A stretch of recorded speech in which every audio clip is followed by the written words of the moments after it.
Welcome to today's Explainer. We're going to be systematically decoding the absolute highest yield current affairs from July 2026. The goal here?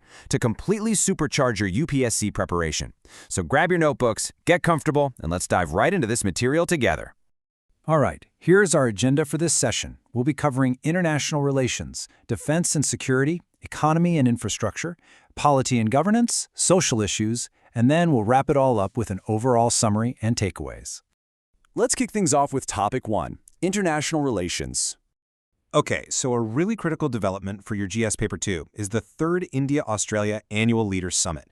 Now, the geopolitical context of this partnership spans a massive, truly vital region. The Indian Prime Minister recently visited Australia, and the goal was to significantly deepen our comprehensive strategic partnership. The core focus here? Securing Indo-Pacific energy and critical technology supply chains. So, for your prelims and mains fact sheet, we definitely saw some huge wins. We successfully operationalized the Civil Nuclear Agreement, which is huge for ensuring a steady uranium supply. We also launched pacts for cyber and critical tech and adopted the Joint Declaration on Defense. But the relationship does still face some major hurdles.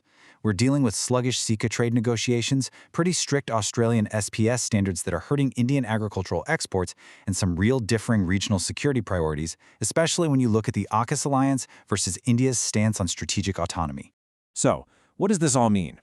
The crucial point for your analytical understanding is bridging this strategic gap. To build structural permanence in this relationship, both of these democracies really have to move past those traditional tariff disputes. They have to figure out how to manage that divergence between Western alliance systems and India's steadfast commitment to strategic autonomy. If they can manage to localize maritime burden sharing, well, they can truly anchor a secure, multipolar Indo-Pacific. Moving right along, let's hit Topic 2, Defense and Security. For GS Paper 3, we really need to examine this urgent push by the armed forces to revise the Agnipath scheme. You might be wondering, what exactly has triggered the military's sudden, unified demand to retain more Agniveers beyond the originally mandated ceiling? Well, there's a growing tension between the original framework and what's actually happening on the ground. The current policy mandates a strict 25% retention cap across all three services after that 4-year tenure. But frankly, this risks creating a dangerous troop vacuum, and that is exactly what's prompting the proposed needs. The Navy, they're pushing to retain around 75% of their Agniveers. The Army and Air Force are requesting about 50%, literally just to maintain their operational readiness. Let's break down the why with some key facts. Internal feedback from Operation Sindor proved that while Agniveers performed incredibly well, highly sophisticated newly procured weapon systems demand deep technical expertise. And honestly, you simply cannot cultivate that kind of expertise in a brief 4-year cycle. It just becomes economically and operationally counterproductive. Add to that the constant, steady rate of regular soldiers retiring annually, and you've got a real threat to immediate troop numbers if retention isn't increased. The analytical takeaway here for Indian governance is absolutely profound. Reforming Agnipath requires a major shift from a purely fiscal calculation, saving on pensions, to a strategic human capital approach. It's all about preserving regimental cohesion and unit ethos. By framing those initial 4 years less as a strict 4-year contract and more as an extended probationary commission, the armed forces can preserve the deep tactical expertise that is absolutely required for modern, technology-driven warfare. All right, let's pivot to Topic 3, Economy and Infrastructure. Tracking major capital movements is, of course, vital for GS Paper 3, and here we're looking at the National Investment and Infrastructure Fund, or NIIF. Established back in 2015, the NIIF basically serves as India's sovereign-anchored platform to attract massive global institutional capital for infrastructure projects. We're talking everything from operating toll roads to huge renewable energy initiatives. And here is the major data point you need to lock in. 30,000 crore rupees. The Union Cabinet just greenlit a massive additional government investment of 30,000 crore rupees directly into the NIIF. Let's unpack the specifics of that. This capital injection takes the total government commitment to a staggering 60,000 crore rupees. These funds are specifically targeted at the NIIF Infrastructure Fund I, which focuses heavily on the transportation and energy sectors. It aligns perfectly with national initiatives like PM Gati Shakti and Make in India. And what's really successful about this model, it's how it leverages matching investments from global giants. For example, Australian Super recently added $500 million Australian dollars to their commitment. That's a huge vote of confidence. So the crucial implication here is that scaling up sovereign commitments directly acts as a catalyst, right? Like a giant magnet for private capital. It aggressively accelerates the infrastructure creation and employment generation that we absolutely need to achieve the goal of a developed India, or Viksit Bharat, by 2047. Next up, Topic 4, Polity and Governance. We have a highly significant development for GS Paper 2 regarding fundamental rights under Article 22. Looking at the legal timeline, it's a fascinating evolution of jurisprudence. Back in 2023, the Pankaj Bansal case strictly mandated that grounds of arrest must be provided in writing to prevent arbitrary detention under the PMLA.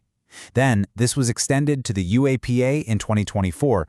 By November 2025, the Mir Rajesh Shah ruling mandated written grounds for all ordinary crimes. But, and here's the twist, a recent conflicting ruling by a coordinate bench in the Vihan Kumar case suggested that oral communication might actually suffice, arguing that providing grounds in writing may not always be, quote, practicable. Because of this conflict, the Supreme Court has indicated it might refer the issue to a larger bench. And this matters immensely. Why? Because the constitutional guarantee of knowing your exact grounds of arrest under Article 22 is inextricably linked to an accused's Article 21 right to life and liberty. Without knowing the exact undisputed grounds of your arrest, you literally cannot effectively seek bail or mount a legal defense. This is a core safeguard the higher judiciary must now clarify once and for all. Let's jump to Topic 5, Social Issues. Here is a rapid-fire review of updates you absolutely must know for prelims. First, World Population Day was observed on July 11th, and the 2026 theme focused squarely on youth aspirations. Crucially, demographic projections now show India's population peaking somewhere between 1.7 and 1.9 billion around the 2060s to 2080s before it finally stabilizes. In a separate but important regulatory update, Navi Mumbai Airport was just notified as an authorized entry point for drug imports under the Drugs and Cosmetics Act. This bumps the number of approved entry points up to 42, which aims to drastically streamline pharmaceutical logistics across the country. These developments beautifully illustrate the dual governance challenges India faces today. On one hand, we're managing our peaking demographic dividend by really trying to fulfill those youth aspirations, but on the other hand, we are actively improving regulatory frameworks, like opening up new logistical hubs to boost the ease of doing business. Both are absolutely necessary for sustainable growth. All right, let's wrap this up with Section 6, Overall Summary and Takeaways. Here are your core takeaways to lock in for this explainer. In international relations, India and Australia are definitely deepening security ties, but they still have to resolve those persistent trade barriers. In defense, the Agnipath scheme clearly needs strategic retention tweaks if we want to maintain a tech-ready force. In economy, the NIIF is turbocharging infrastructure with that massive 30,000 crore rupee boost. And in polity, the Supreme Court is stepping in to fiercely guard constitutional arrest safeguards by resolving the debate over written grounds of arrest. As you continue your UPSC preparation today, I want to leave you with a final, provocative thought.